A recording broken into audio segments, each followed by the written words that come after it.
Forward with Varun Lohchab of HDFC Securities. Varun, great to have you on the show. Thank you very much for joining in.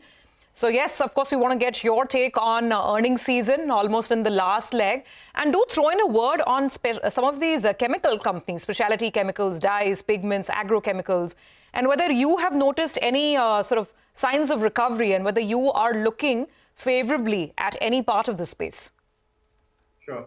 So firstly, quickly on the earnings season, overall it was largely on expected lines, I would say. If you see, earning growth has been around 16-17% for our coverage universe for the companies which have reported so far. Still, there are some results to go. So at the starting of the earnings season, we were in that same zone of 18 to 19% sort of expected earning growth. So by and large there, obviously sectorally, there were quite a few hits and misses. So industrials did very well. We were expecting it to be good, but it was stronger than expected. IT was obviously weaker than expected. Cement was on the weak side. So largely continuing with the trend, but the extent of beats and misses, were slightly exaggerated. In terms of going forward, specifically on chemicals, we did see some bottoming out of numbers on the specialty chemical side. The pricing pressure, most of the companies are talking of things at least bottoming out, if not recovering meaningfully. In terms of earning downgrades, they were still there in chemical sector for us. So they were around 5 to 6% earning downgrades. But if you look at last few quarters, the pace of earning downgrades was far higher at around 10 odd percent. So in that context, it was, I would say, slightly some signs of bottoming out are there. And in terms of within that segments, we believe agrochemicals possibly looks slightly better placed compared to specialty chemicals. Probably the recovery could be faster out there. So yeah, that's our overall view. We were underweight chemicals. We are still underweight, but we are getting slightly more constructive at the margin. Varun, from some of the stocks that you recommend, like a Tata Power or L&T, the Q4 numbers were slightly negative, particularly on the margin front. So both L&T and Tata Power, the stocks that you recommend in the large cap space, disappointed on the operational front. How would you approach these stocks? So when we got the dip, did you recommend increasing allocation to these stocks, or have you changed your weightage for these two particular names in the model portfolio? Yeah, so we are continuing with them. Anyway, if you see the context of the report in which we had named these companies, it was more from the next 3 to 5 year view. We are quite positive as a house on the overall manufacturing and capex story, both public capex continuing and private capex picking up.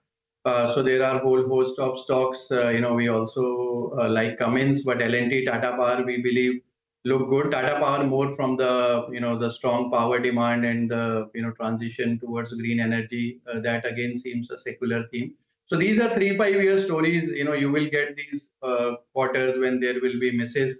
In case of L&T, I think margins. It looks like that probably the pricing power is still not there, and therefore the margin downtick was slightly higher than expected. But it's getting compensated with very strong order inflow. So we believe now, Street has reset their margin assumptions lower, which was one of the reasons why last couple of quarters there were sort of downgrades on L&T in terms of earnings. But from here on, it would be more top line story. So from a 2-3 year perspective, we are positive. We continue to hold them in our model portfolios, and any dips we would like to add further. Frankly, so far they have not dipped much for us to get overly excited to add more positions, but happy to add them on any dips. So that would be, something like an L&T. What else, Varun? I think, is Siemens is on your recommended list as well. And some of these, industrials, MNC industrials, they've had a great quarter, ABB and Siemens. We remember that whole rally that took place over the last 4-5 sessions. What is your view now? Yeah, so both of them had blowout sort of earnings, especially margins. Now you're seeing, operating leverage coming through with strong top line. Margins are also improving, which was our call. We believe, near term, obviously the earnings are slightly now looking, the run up has been very sharp. Earnings, the valuations are looking slightly punchy, but from a 2-3 year perspective, we believe growth will remain very strong. So Siemens and Cummins, these two are our top picks in the capital goods space. Okay, just Varun, to round up the conversation from where we started. Tell us, what is your expectation, earnings projection now for FY25 and FY24? Now that we, more or less have all the numbers, where were you before Q4 and where do you think we'll finally end? So just to get the sense of the, the upgrades, if at all. No, so Q4, as I said, was largely in line, possibly based on the numbers so far, just a 1% cut is there.